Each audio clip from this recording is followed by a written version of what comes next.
দেখুন বন্ধুরা, কত সুন্দর হয়েছে এই রক্তাল্পতা বা হিমোগ্লোবিনের পার্সেন্টেজ কমে যে মানুষ ধীরে ধীরে মৃত্যুমুখে চলে যান তার হাত থেকে রক্ষা করার জন্য আজ আমি কি মেডিসিন তৈরি করেছি। বন্ধুরা, আজকের ভিডিওটি খুব একটা গুরুত্বপূর্ণ ভিডিও, তাই প্রথম থেকে শেষ পর্যন্ত আপনারা আজকের ভিডিওটি মনোযোগ দিয়ে দেখবেন এবং আমার সকল বন্ধুদের দৈনন্দিন জীবন চ্যানেল 2 এর পক্ষ থেকে জানাই আমার প্রাণ ভরা বুক ভরা ভালোবাসা। দেখুন বন্ধুরা, আমি বাগান থেকে একটি ছোট কলা গাছ কেটে নিয়ে এসেছি। এই যে কলা গাছ লাগালে বড় কলা গাছের পাশে যে ছোট ছোট কলা গাছ উঠে, সেই কলা গাছের যেই ছোট চারাগুলি থাকে তাই আমি তুলে এনেছি। দেখুন, এই কলা গাছটাকে সুন্দর করে উপরের শক্ত বাকলগুলি ফেলে দিয়ে আমি দেখুন কিভাবে যত ছোট পারা যায় আমি ধীরে ধীরে কেটে নিচ্ছি।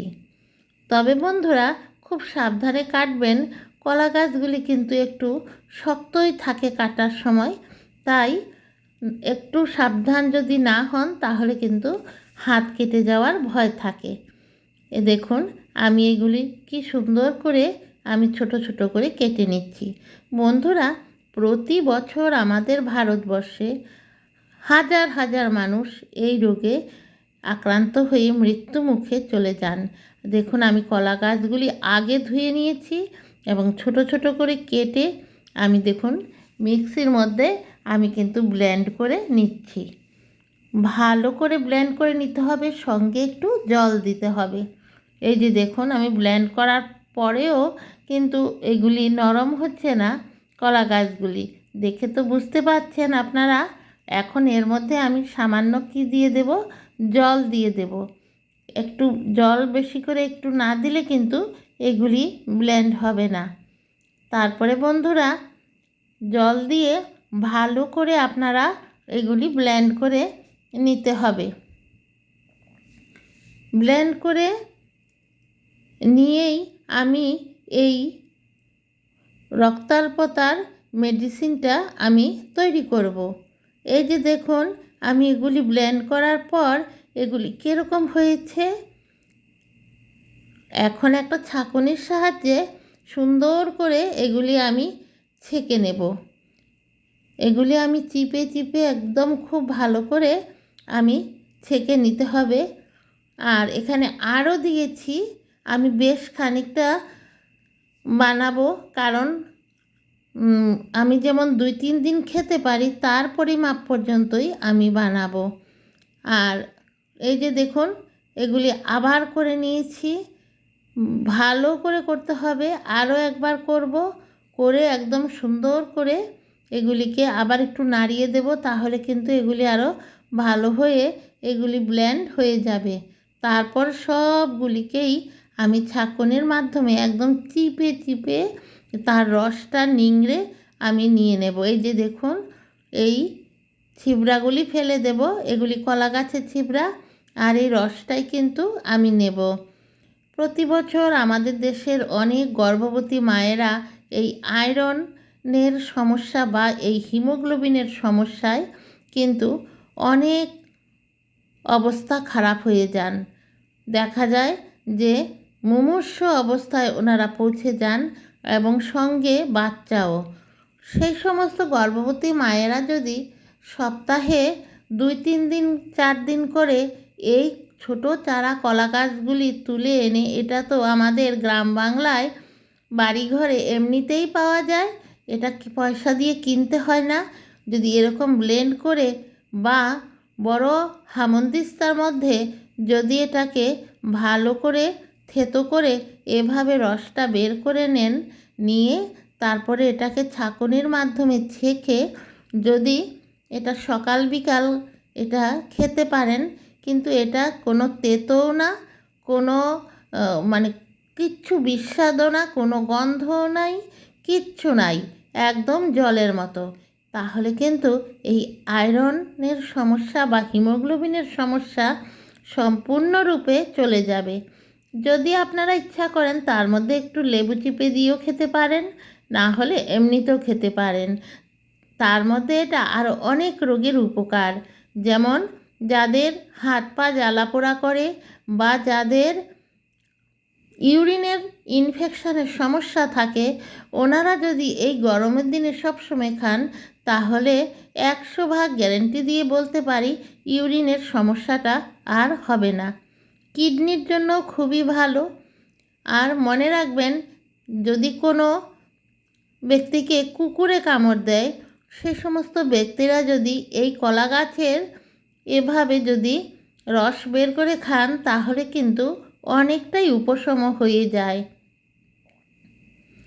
কারণ অনেকেই কুকুরে কামড় দিলে অনেক শরীরে জ্বালাপোড়া হয়ে যায়, কিন্তু সেটা আর থাকবে না।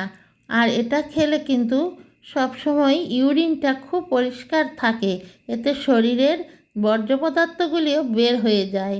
আর এটা আমি প্রায়ই খাই, তাই আপনাদেরও বলছি আপনারাও এটা যদি বাড়িতে এরকম বানিয়ে ছোট বাচ্চা থেকে বড়রা বা একদম বয়স্করাও যদি খেতে পারেন তাহলে কিন্তু কোনো দিন আর আয়রনের বা হিমোগ্লোবিনের সমস্যা হবে না। বাজারে যত মেডিসিন আছে, এই সমস্ত মেডিসিনের আপনাদের যতটুকু উপকার হবে তার থেকে শতগুণ বেশি উপকার হবে।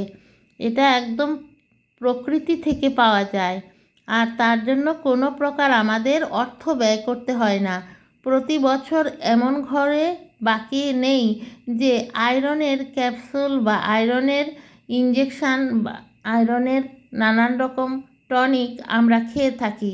এতে আমাদের লক্ষ লক্ষ টাকা শেষ হয়ে যায়, কিন্তু তারপরেও আমাদের সেই মতো উপকার হয় না। শেষ পর্যন্ত মানুষকে ব্লাড দিতে হয়।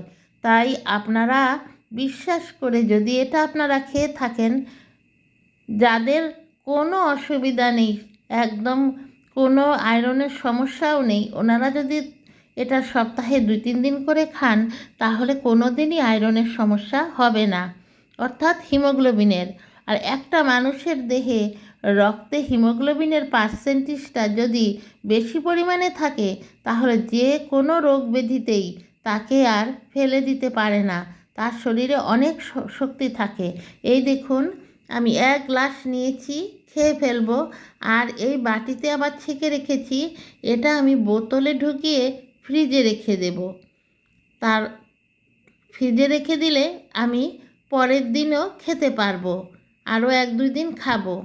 এখন আমি এই কলা গাছ দিয়েই আরেকটা রেসিপি আপনাদের দেখাচ্ছি। যদি আপনাদের ইচ্ছা হয় এটাও আপনারা বানিয়ে খেতে পারেন, খুবই সুস্বাদু এবং স্বাস্থ্যকর। দেখুন, আমি এখানে আধা কাপ পরিমাণে মুগ ডাল আমি একটু সামান্য তেল দিয়ে আমি কিন্তু এটা খুব ভালো করে ফ্রাই করে নিচ্ছি। এরকমভাবে ফ্রাই করব যেমন এটা পোড়া না যায় আর একদম বেশি লাল লাল না হয়, কিন্তু ফ্রাই হয়ে যাবে। এখন এটা ডালগুলি আমি নামিয়ে তার মধ্যে আমি এখন ওই যে কলা গাছ আমি একদম ছোট ছোট হালকা পাতলা করে করে আমি কেটে নিয়েছি, ওই কলা গাছের সেই কাটা টুকরোগুলি আমি ওই ডালের মধ্যে দিয়ে দিচ্ছি। দেখুন, এর মধ্যে দিয়ে দিলাম আমি পরিমাণ মতো হলুদের গুঁড়ো, এতে বেশি হলুদের গুঁড়ো দেবেন না, সামান্য ভাজা জিরের গুঁড়ো আর লবণ আমি দিয়ে দিলাম। দিয়ে ভালো করে নেড়ে চেড়ে দেখুন খুব ভালো করে আমি একটু কষিয়ে নিচ্ছি। মনে রাখবেন, কলা গাছের এই রেসিপির মধ্যে তেল কিন্তু বেশি পরিমাণে দেবেন না, আর লঙ্কার গুঁড়ো দেবেন না, তাহলে ভালো লাগবে না। আমি গাছ থেকে কিছু কাঁচা লঙ্কা এনে আমি কেটে দিয়ে দিয়েছি। আর দেখুন কতগুলি ছিল, এগুলি কিন্তু সেদ্ধ হয়ে কমে গেছে। আপনারা ইচ্ছা করলে প্রেসার কুকারেও এটাকে আপনারা 2-3টা সিটি দিয়ে নিতে পারেন, তাহলেও আরও ভালো হবে।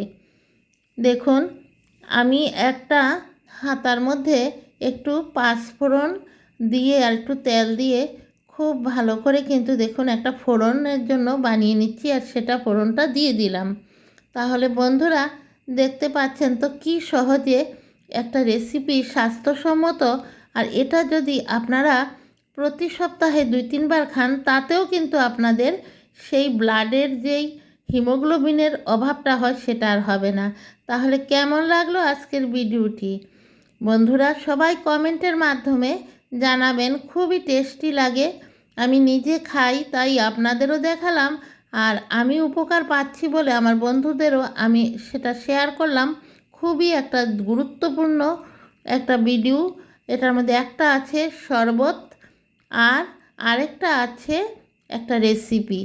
আপনারা অবশ্যই কিন্তু ট্রাই করবেন, কমেন্টের মাধ্যমে জানাবেন কেমন লেগেছে। বন্ধুরা সকল বন্ধুদের জানাই অনেক ভালোবাসা। নতুন বন্ধুরা আজকে যদি এই ভিডিওটা দেখছেন, যদি ভালো লাগে তাহলে আমাকে কমেন্ট করে জানাবেন, এবং আমার চ্যানেলটি সাবস্ক্রাইব করে বেল আইকনটি প্রেস করে একটা লাইক দিবেন সকল বন্ধুরা।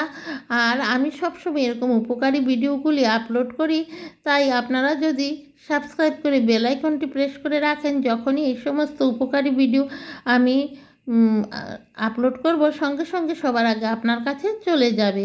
তাহলে বন্ধুরা আজ এখানেই শেষ করছি, আবার আসবো নতুন আরেকটি ভিডিও নিয়ে। টাটা।